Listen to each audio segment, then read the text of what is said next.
Wow. Okay, take it away, Jennifer. All right. Well, thank you for that introduction. I will just tell everyone a little bit about myself and what we do here before we get started with the presentation. So again, my name is Jennifer Klein, registered dietitian. So I work for Monmouth Medical Center, but I am not working right in the hospital in Long Branch. I work at the Live Well Center, which is located in the new Ann Vogel Family Care and Wellness Center building, which is in Eatontown, right in the same parking lot as the Monmouth Mall. So we're right next to Boscov's. And so what we do here in our suite in the building is we offer all free health and nutrition education programming. So we have programs on not just nutrition, a large part is nutrition, but we have all different health topics. We have physician panels with some of our physicians from the hospital system.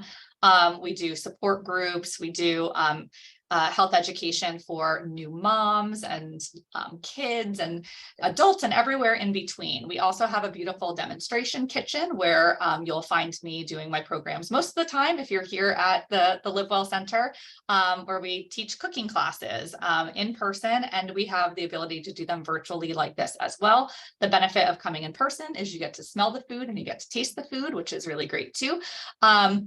That's a little bit about us, and I can share where you can find our calendars. Yeah, I was just going to ask you to do that, right? Yeah, so we have our calendars are on the RWJBH, Robert Wood Johnson Barnabas Health website. So if you just Googled Live Well Center, Monmouth Medical Center, you'll be able to find our events page. We can also, once you register for one of our programs, we would have you on our email list, and we could email you. We do email the calendar out every month. So every month the calendar changes.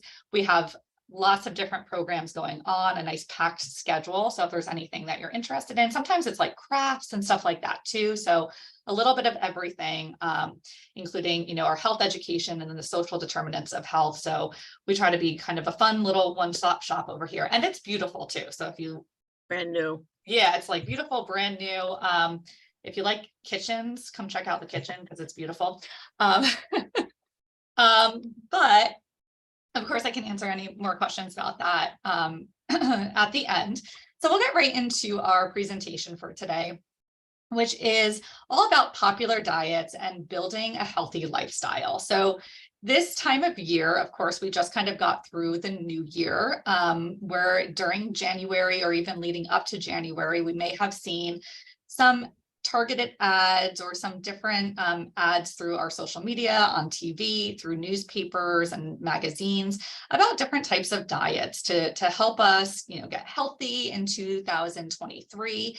And there's so much out there. So I know when we talk to people of all ages, teenagers, adults, there's so much that's out there on the internet, on our phones, if we're looking at Instagram or Facebook, lots of different information about health and nutrition and lots of different diets that, some people you may hear, but from word of mouth, this is a great diet. It helped, change my life. And, we might wonder what is really going on with these different things. So that's what we're going to touch on here. We will go through several different popular diets and then just, really touch on what a healthy diet would be as well.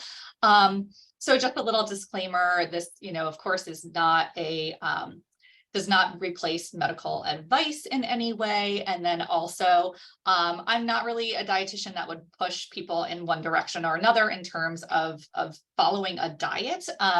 So this is by no means a plug for any diets in particular, just really kind of giving you the information and maybe answering some questions that you might have about some of the diets that you're hearing out there. Also, there's a ton of them out there, so we're not going to be able to cover every single one today, but I just kind of picked some ones to kind of highlight. So that's kind of our agenda, which I talked about. So starting off, before we get into a quote unquote diet, we just wanted to go over the dietary guidelines. So the dietary guidelines and this lovely little diagram here called My Plate are put out by the USDA, and they are recommendations for healthy adults or healthy people. So it's recommended based off of research on how we know that food works in our body, that we would have a balance of these 5 food groups plus some healthy fat as well to help to give our body the nutrition that it needs. So we would have a mixture of fruits, vegetables, grains, protein, and dairy. You can see in this plate that we have half of the plate here is made up of those fruits and vegetables. So really a large portion from those fruits and vegetables, which we know are healthy for us because they contain lots of vitamins, minerals, antioxidants, phytochemicals that help our body do its job. Now, depending on, if you have diabetes or if you have any problems with blood sugars, you may want to eat more vegetables than fruits. But in general, the goal is to eat lots of fruits and vegetables in order to help us stay healthy. And then in terms of weight loss or weight management, eating a lot of these fruits and vegetables, they're typically, especially when we're eating a lot of those non-starchy vegetables, they're quite low in calories. So we can really eat a lot of them, get that good nutrition that we need. And then it's a little easier to manage our weight when we're eating a lot of these lower calorie, very nutritious vegetables. Whole grains would be another one there. So choosing whole grain foods like whole wheat bread, oatmeal, farro, quinoa. They contain those vitamins and minerals, some vitamins and minerals, and also fiber and carbohydrate that helps to give our body some energy as well. So generally, we would say about 6 to 11 servings of grains per day. That is definitely one food group that the typical American diet is actually really low in those fruits and vegetables and pretty high in things like grains and proteins. So that's just one kind of area that when I'm working with people, I can kind of, encourage and work with them to increase those fruits and vegetables, and then not necessarily cut out grains, but maybe watch those portions a little bit more closely, because that 6 to 11 servings can definitely add up quickly. Our lean proteins would be things like chicken and fish and eggs, and also plant-based proteins as well, things like beans and lentils and nuts and seeds. Those help to keep our muscles nice and strong and do other, a lot of different things in our bodies. So having them throughout the day is helpful as well to meet our protein needs, keep our muscle tone nice and strong and healthy, especially as we get older too. When we're older, around like 70 or above, we tend to lose muscle mass a little bit more quickly. So, making sure we have adequate protein is helpful. And plant-based proteins are a big one. We hear a lot about plant-based diets right now, so we'll touch on that a little bit as well. I just interrupt one quick second. Sure. I just wanted to point out for Sheila, I know and I know that these recommendations are based on they come from a committee of highly qualified individuals, PhDs, RDs, who look at all the research over the last 5 years and come up with the recommendations that are upgraded every 5 years. Yes. So I like to say that because people, sometimes scoff at at recommendations, but they're based on really good, solid research. Okay. Right. Yeah, very good point. They are based on research and they are updated every 5 years, as Judy mentioned, which helps because research changes, honestly. It's the basic outline of these food patterns hasn't changed much over the years, but sometimes the recommendations change a little bit here and there. So important to know that, it's not just recommendations that aren't coming from anywhere. They're backed by research and they are updated as the research changes as well. All right, dairy foods, choosing low fat and fat-free dairy foods or dairy alternatives provides great calcium for our body. We can get calcium from some of our other food groups, but dairy is kind of there because it packs a big punch when it comes to calcium. We can really get the calcium that we need from 2 to 3 servings of dairy per day. If you're not a dairy person, have a lactose intolerance, have a milk allergy, there's plenty of different alternatives out there as well. Coconut milk, almond milk, oat milk. There's tons of different types of milk. And then we, of course, would want to have our healthy fats as well. So fatty fish, nuts and seeds provide our body with essential fats that help with our heart health, help with keeping our organs healthy, help with our brain function. So we need that fat. For a long time, it was kind of promoted to have a low fat diet, but now we know that that is healthy for us, especially when we're focusing on those healthy types of fat. So we don't want to do as much of those saturated fats that come from those high fat animal products, but these healthy fats from nuts, seeds, and fatty fish can help to keep our hearts healthy and help to reduce inflammation in the body, help with, there's studies on healthy fats and mood and anxiety, depression, things like that as well. So they can, all these food groups really play a role.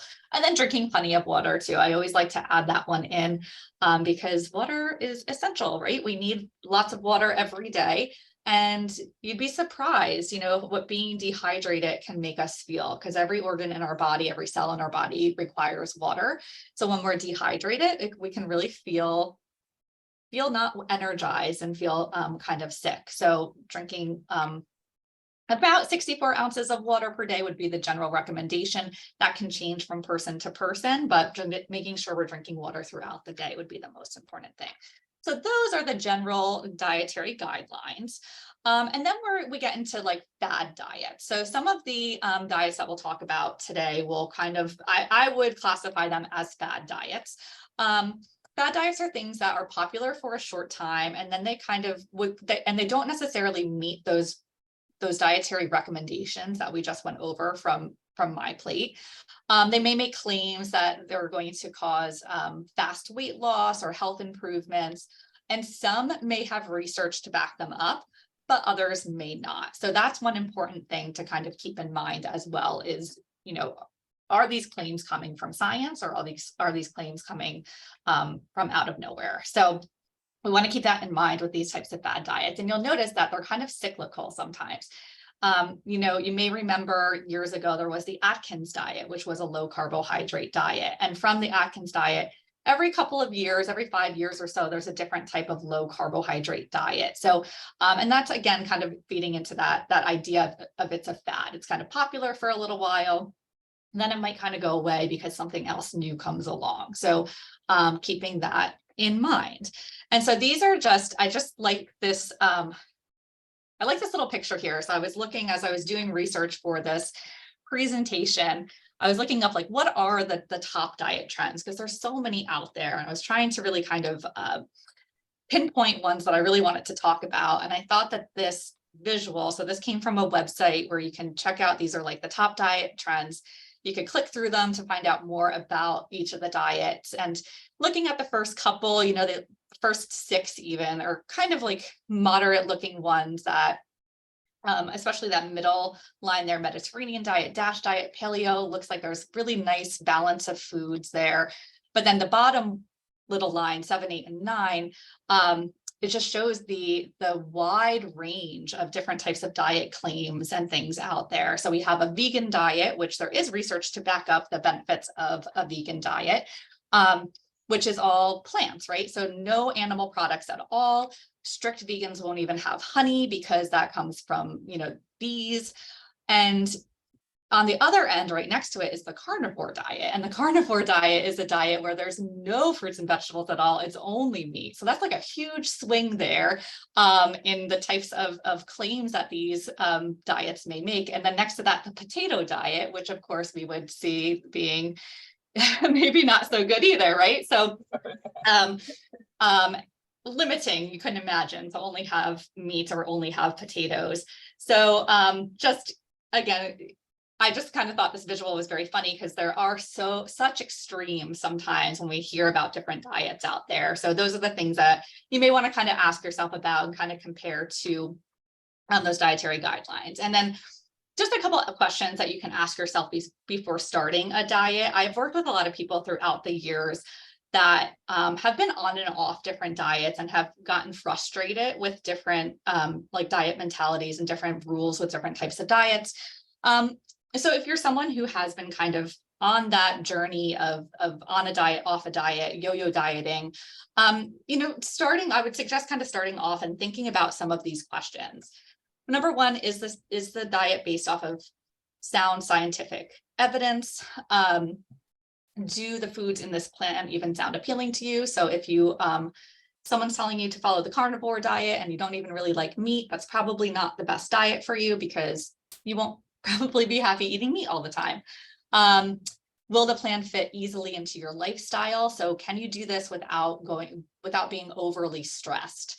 Will your friends or the family that you eat with, will they be eating the same foods as you, or will you have to be preparing foods for everyone else separate from you? Will you feel like you're missing out on the foods that other people are eating? Can you stay on this plan for an extended period of time without getting bored, feeling deprived, and can you afford the cost of it long term? So some programs that we're going to go over today are free. Some of them would cost money. So that's something we want to think about as well. And is this plan something that you can follow as long as you like, or is there a specific beginning and an end point? So just keeping in mind too, when there's a beginning and an end point in a diet, we want to think about the next step. So once we're done with that diet, how are we going to continue to make these healthy changes? How are we going to continue to maintain our weight? Because when we don't have that plan, then likely we will end up going back to what we knew before, or those less healthy habits. So just some things to think about. So the first diet that we're going to talk about is intermittent fasting, which is a really interesting one. And, I don't have too much time to talk about all the things in intermittent fasting, because I think we could probably do like a really intense session on all the research, because there is a lot of research on intermittent fasting. Intermittent fasting it's also known, or some forms of intermittent fasting is also known as time restricted eating. So intermittent fasting or time restricted eating generally involves a window of time that you are fasting and a window of time that you are eating. And so there's different methods for this. So some of the more simple methods might be the 16-8, where you're fasting for 16 hours, and then you have an eating window of about 8 hours. So I have a little example up there. You might be eating between the hours of 10 a.m. and 6 p.m. Or you might have a 14-10, which is fasting for 14 hours, eating for 10-hour window, which, again, if you're doing like a breakfast, lunch, dinner, 9 a.m. to 10 p.m. for your eating window, that may work quite nicely. And then there's more extreme ones. So there's one that is an alternate day fasting, where you actually fast for 24 hours, like 1 or 2 times per week, which, as you can imagine, might leave you pretty hungry on those days that you are fasting. And then there's a 5-2 method, which is your fast. There's 5 days a week where you eat normally, and then 2 days a week where you're only eating 500 calories each day. So that one would involve a little bit of counting and planning to stay within that 500 calorie range. So for the most part, I think the easiest one for people to follow are usually those 16-18 or the 14-10, where you have that eating window, which can coincide pretty nicely to, your sleeping time, making sure you're sleeping during that fasting window, not during the whole fasting window, but you can sleep during that time. And then you kind of have that, find out that window of time during the day that works best for you. And so what people like about intermittent fasting is there is no diet to follow. We want to stick with that eating window. It is recommended for weight loss that we would, during that eating window, eat generally healthy foods. So we would, going back to that My Plate diagram, there's nothing that we would really cut out, but it would be encouraged to eat a generally healthy food. So it's fruits, vegetables, grains, protein, and dairy. So potential benefits of an intermittent fasting diet would be potential weight loss. And then also, they're seeing a lot of different potential benefits from intermittent fasting in terms of metabolic effects. So seeing that for some diabetics, it may significantly decrease blood sugar levels. They may see decreases in risk for cardiovascular disease, and for some athletes, maybe improvement in athletic performance. So the thing with the research right now with intermittent fasting is there's a lot of different things that it's being studied for. And right now they're trying to kind of figure out what that cause and effect actually is. So is it really the fasting period that's giving us these metabolic effects, or is it maybe related to the weight that we might be losing by engaging in this eating pattern? Or is something else going on, like we're getting better sleep and things like that. So more research, I think, to come on really what those benefits are. And you will see research that goes one way or another sometimes. Some say, really great for diabetics, and others say not so great for diabetics because it can lower blood sugar levels too much. So, keeping that in mind too, that to really give those recommendations on the benefits, we need a little bit more research. But we'll focus on weight loss for just a moment. One thing that I like to make clear with intermittent fasting is that there's nothing super magical about that fasting period that makes us lose weight on intermittent fasting. It's really just a calorie restriction. So when we are eating in a shorter window of time, we're typically taking in fewer calories. So in that eating window, we might be only taking in somewhere around like 1,200 to 1,600 calories. So then for a lot of people, that would initiate that weight loss. So it's really, helpful for some people to have those parameters and say, these are my eating windows. I don't have to count my calories. I'm just going to focus on a healthy diet. And then naturally, you may be taking in those fewer calories and then losing weight. But compared to traditional weight loss with calorie restriction, there might not be so much of a benefit. So again, a little bit more research needed to see what these metabolic benefits may be. And then, but for weight loss, if it works for you, then it can work for you. So if you are someone who can eat within that eating window and then fast and not be preoccupied with the thoughts of food, not feeling really, really hungry during that fast, not overeating. So one of the risks with something like intermittent fasting is if we're fasting and we're really hungry during that fasting time, when we get to that eating window, we might not be able to control the speed that we eat and how much we're eating, or maybe we're making not so healthy choices because we're so hungry. So it can definitely work for some people, but there's other people that it may just not be fun for, right? It might not really work with our the way that our body works, and not just physically, but also mentally, emotionally. Risks for intermittent fasting. So long windows of fasting may lead to lightheadedness and dizziness and things like that. So especially those more extreme ones with 24 hours of fasting, that's a long time to go without food. May reduce muscle mass. So for those of us who might be going to the gym, trying to get stronger, trying just not to lose muscle mass, there is some of the research is showing that because we might not be eating in those long windows, especially when our body might be rejuvenating some of those muscles, especially if we're exercising, we may not become as strong. Definitely not recommended for pregnant women or individuals with a history of an eating disorder or disordered eating. And then also, again, that severe restriction may lead to overeating or binging. Sustainability, the plan can be difficult to stick to long-term for those that are drastically shifting their eating schedules. But again, for those people that, I know that I've certainly worked with people over the years that just aren't hungry in the morning, and they just, like to start to eat breakfast at 10 o'clock anyway. So that could really work for them. And then it's working on maybe eating healthier foods during that time. And then, of course, if we are sticking to a strict window of time, it can be socially isolating as well. The fun fact here is that a lot of research is showing that the fasting also really coincides with our circadian rhythm.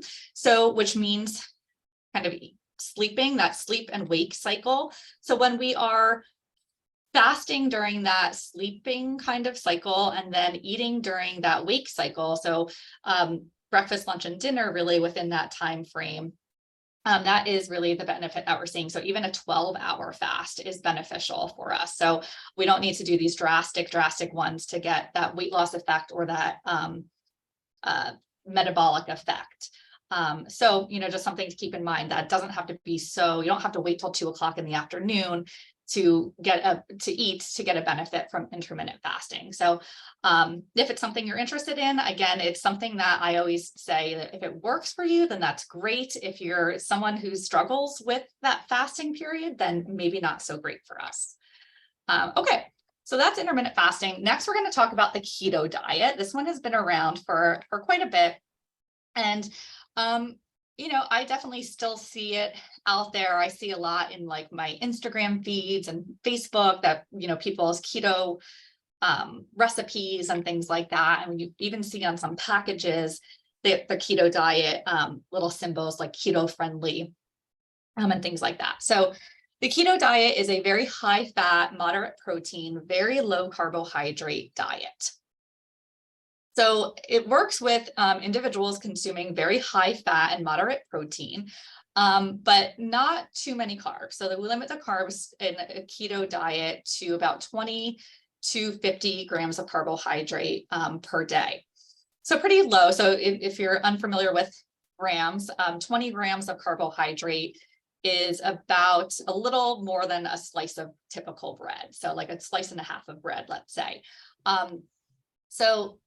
And carbohydrate, remember, also comes from our fruits and some dairy as well. So when we're doing a very low carbohydrate diet, we're usually cutting out all grains, most of the fruits, dairy products that contain carbohydrate, and then things that can be healthy too, like beans and legumes that contain carbohydrate as well. So the basic science on the keto diet, and there is a lot of research on the keto diet, and its potential benefits. So our body runs on carbohydrate. Our carbohydrates that we eat break down into a sugar called glucose, and glucose is what our body uses to make energy. So when we don't have a lot of carbohydrate and it's not turning into that glucose, our body needs to rely on other sources. So it takes the fats and converts them into that glucose in a process called gluconeogenesis. And in that process, it forms ketone bodies that help to make that energy production, which puts us in what if you've heard about the keto diet before, you may have heard of, we want people in the keto or trying to achieve a keto diet would be in a state of ketosis. And so this is where our body is really using that fat in order to create our energy. And typically it does lead to weight loss, at least in the short term. So potential benefits, we see at least short-term weight loss and an initial decrease in cholesterol levels and blood sugar levels. Unfortunately, there's just not a lot of research, and it's been like this for years, that there's just not a lot of really long-term research. So there might be research on about a year or so and some of the benefits that we might see. But there's not anything beyond that. So we don't really know what would happen if somebody is trying to follow a keto diet for the rest of their lives. We don't know if that's going to be healthy. And what some of the research shows that long-term, we see that really fast initial weight loss, but then it starts to even out, and it might not be any more beneficial, again, than that typical calorie restriction or calorie deficit that we would have with just, taking in fewer calories. So for fast weight loss, it may be beneficial, but for long-term, it might not be any better than any other form of weight loss or weight management. Risks long-term may lead to nutritional deficiencies. So not having enough of those fruits and vegetables that contain carbohydrate may, contribute to us not getting enough of those nutrients. And then long-term, again, the fear with the keto diet is that a lot of the foods that are recommended on the keto diet would be things like bacon and sausage. So they're very high in saturated fat.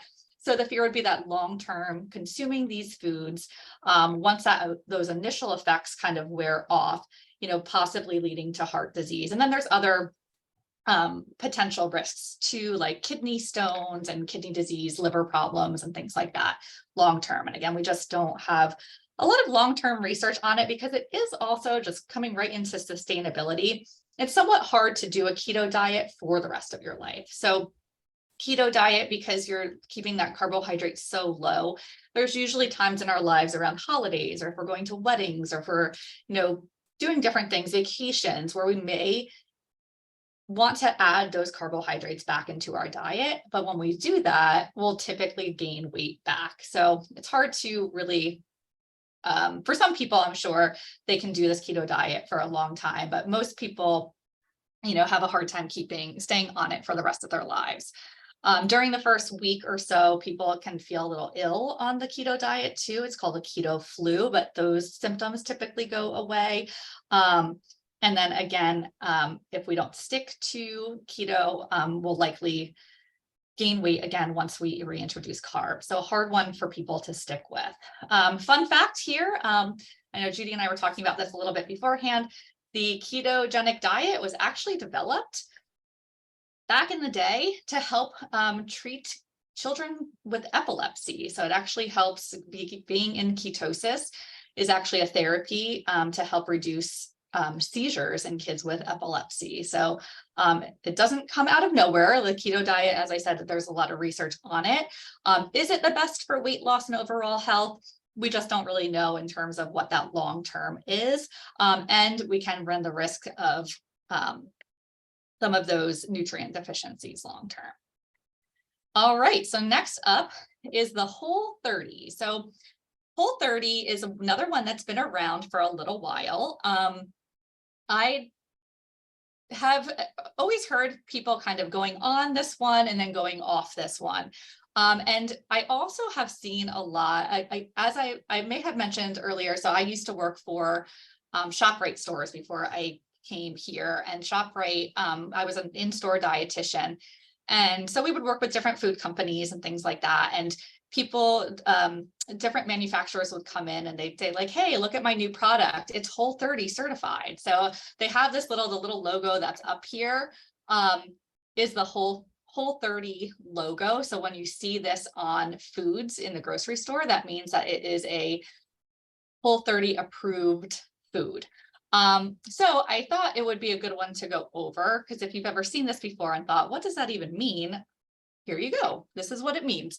So the Whole30 diet is a strict 30-day elimination diet that people might turn to for weight loss or help with digestive concerns or to quote unquote reset their body. So this is again, it's 30 days of eliminating all these foods. So the foods that are not allowed, foods that you would want to eliminate on the Whole30 diet would be sugar of any kind, so real or artificial, all grains, so no wheat, rye, barley, oats, corn, rice, no dairy at all, no cow's milk, no goat's milk, sheep milks, nothing like that, no legumes.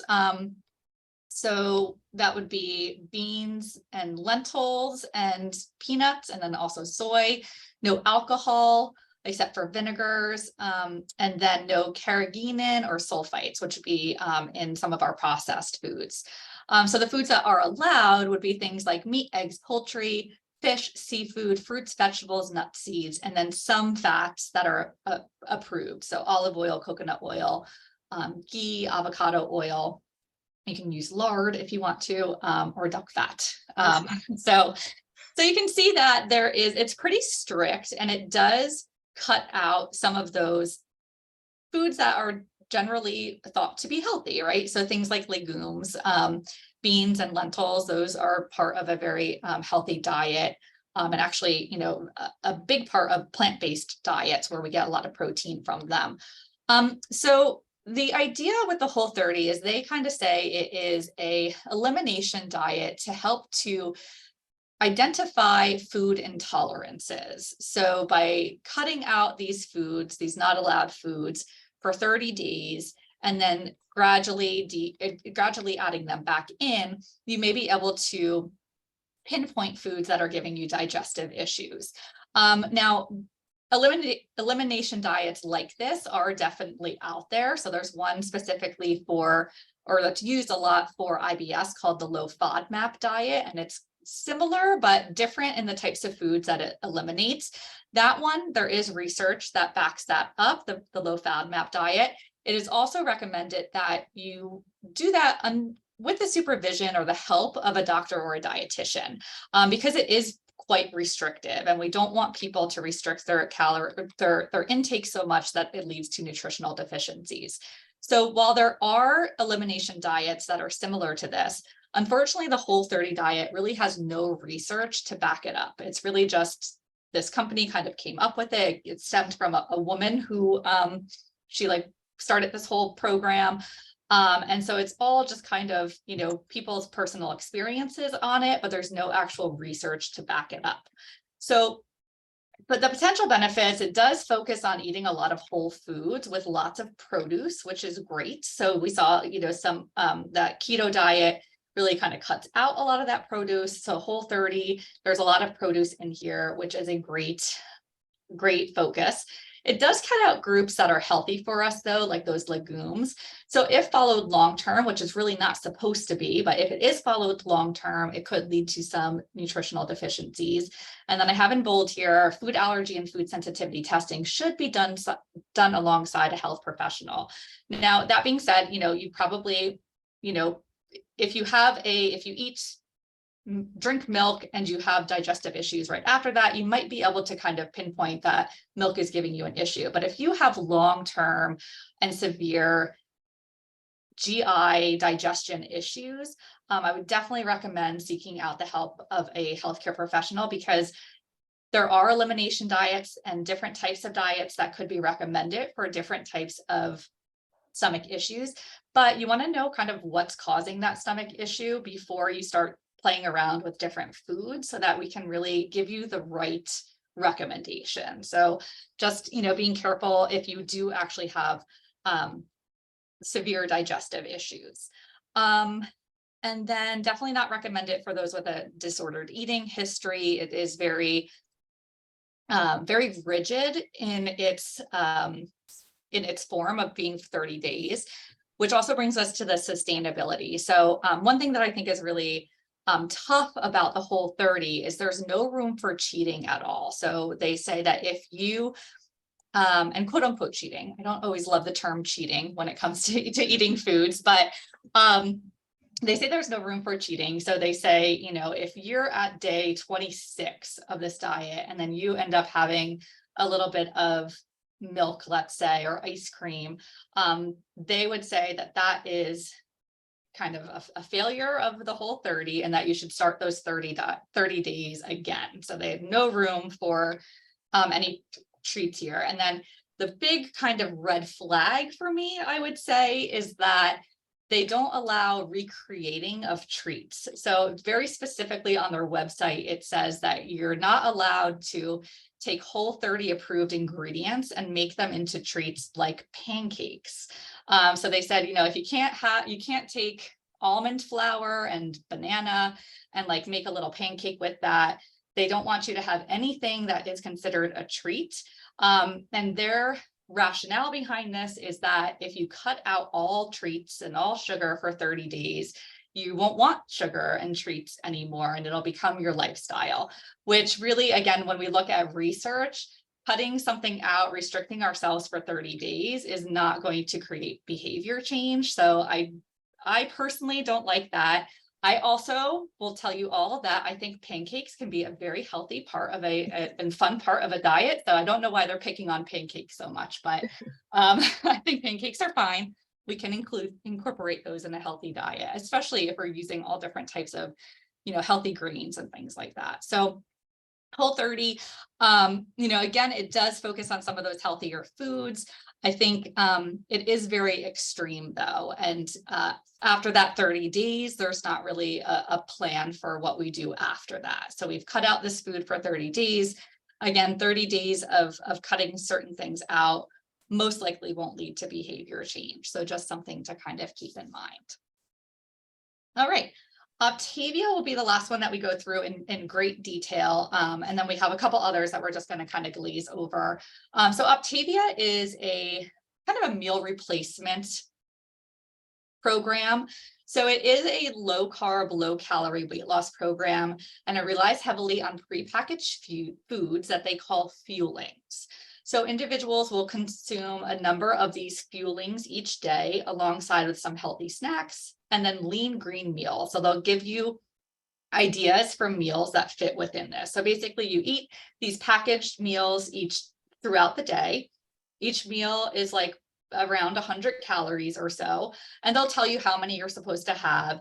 And then for your dinner, let's say you'll do a lean green meal. So it might be with their approved food. So maybe like salmon and a salad or something like that.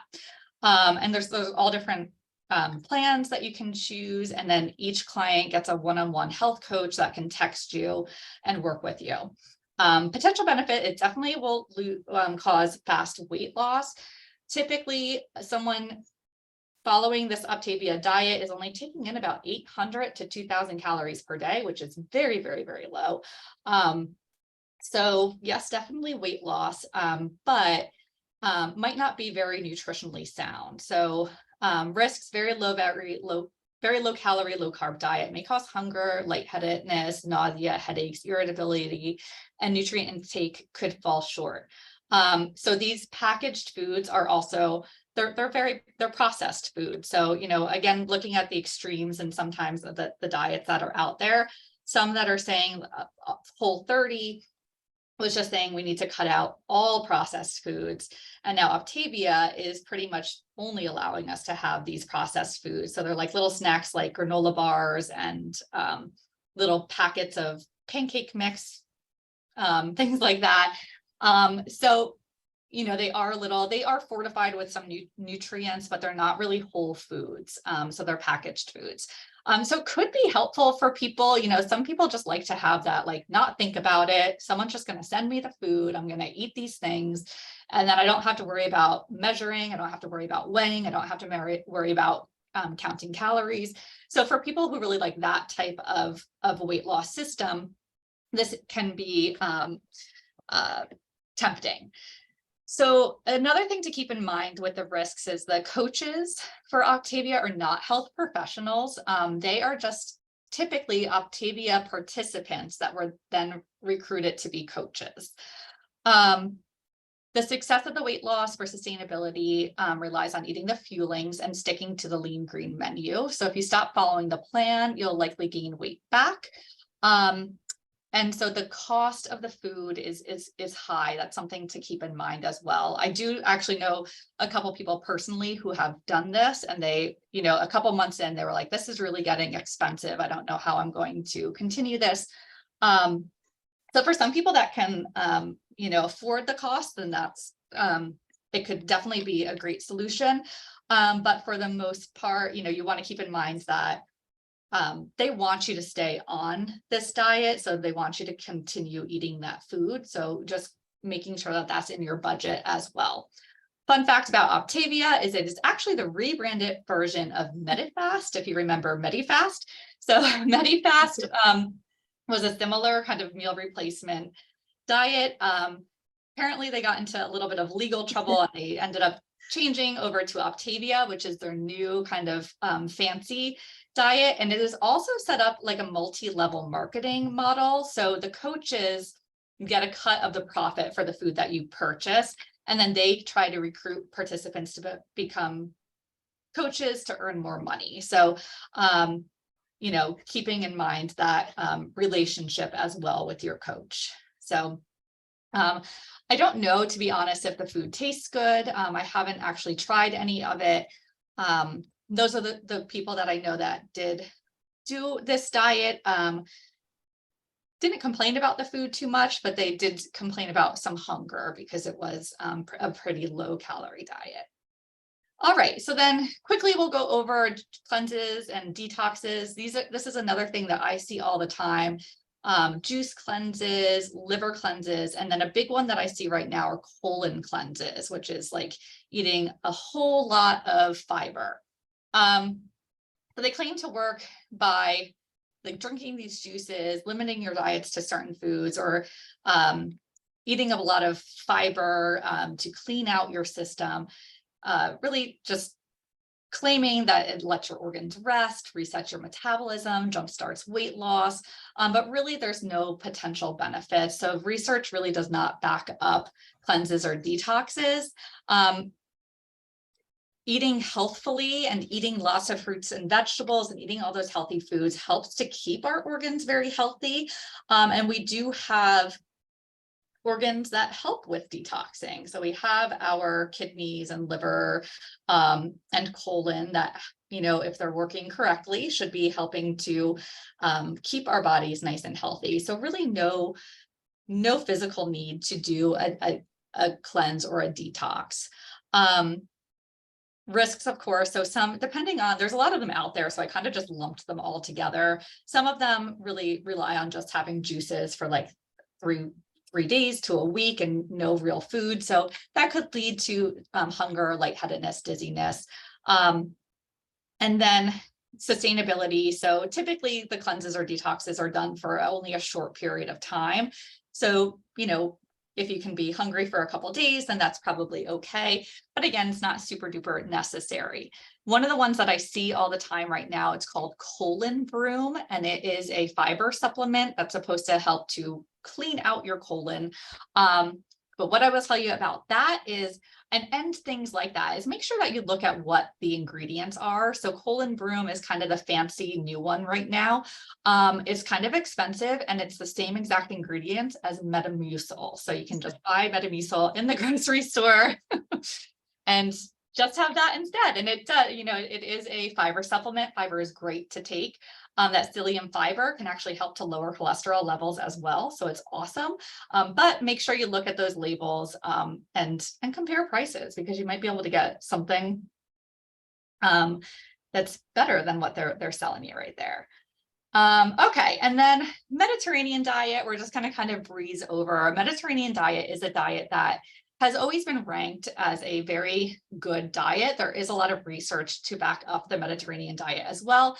Mediterranean diet is a diet that is based off of the traditional way of eating in the countries that border the Mediterranean Sea.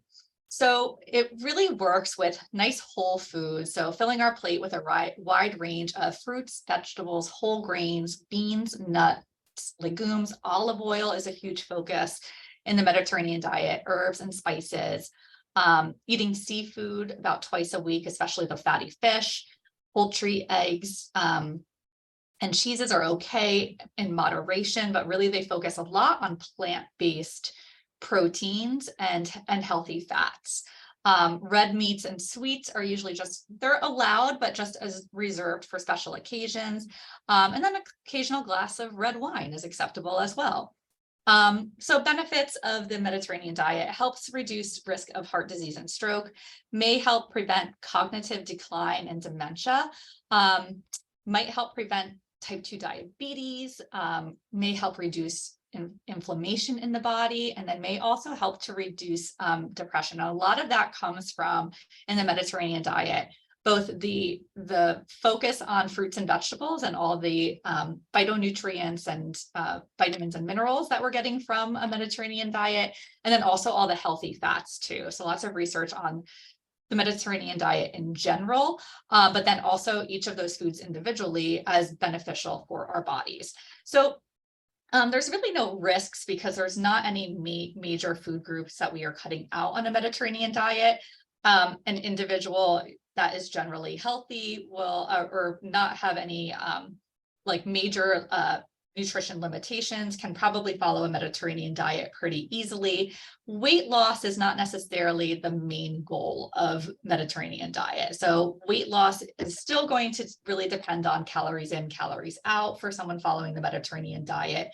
But because of the focus of lots of fruits and vegetables and those healthy fats, hopefully it's easy to kind of keep our portions moderate. And then again, it's pretty easy to follow. It's really just guidelines. So very similar to that My Plate setup. It's just kind of guidelines and, trying to live healthy. Part of the Mediterranean diet as well is movement. So making sure that we are exercising, and then socialization, which I think is always an interesting one. They say, eat with family and friends and get out and socialize. And I think that is just one of those, social determinants of health, really can play a big role. And then these are just a couple other little diets that you might see out there that we won't really talk about in in great detail. WW is the former Weight Watchers. That works really well for a lot of people. There are assigned points that coincide with some different foods and different portions. There's different types of plans. So I know a lot of people enjoy Weight Watchers and are successful on that. It gives those parameters, and once you get the hang of it, for a lot of people, it's easy to follow. Noom is a diet, is a calorie, so it's traditional weight loss, but there's a lot of tracking that goes on. So calorie tracking, activity tracking, weight tracking, and it claims to build healthy habits over time. So again, another one that works well for some people. Some people get a little crazy about the or uncomfortable with all the tracking. It's a lot of like writing down everything that you're eating in this app and putting down every movement in that app. So that can be a little overwhelming for people too. So not for everybody. The Cert Food diet was the one that became really popular with some celebrities. It allows chocolate and red wine, so I guess that's exciting, right? And and a lot of healthy foods with polyphenols, but it is a pretty low calorie diet as well. And then just watching things like the supplements out there. Not all supplements are not regulated by the FDA. So you want to look for supplements that have quality ingredients and are third-party tested. And then I also the weight loss drugs, you might see them in the news a lot right now. There's a lot of, again, kind of a celebrity thing, people taking Wegovy and Ozempic, which is actually a drug that can help with diabetes and weight loss. And there's a lot of celebrities kind of pushing it. And it is, these weight loss drugs are really meant for helping to manage people with diabetes or extreme obesity. So something that you could certainly speak to a doctor about if you're interested in using one of these, but they are pretty extreme. And I think one thing that people don't really realize about them is they are meant to be taken for the rest of your life. They're not really lose 20 pounds and then go off of it. Once you go off of these medications, you will likely gain weight back. So really not meant for that 20-pound weight loss. It's more for someone who's dealing with chronic obesity.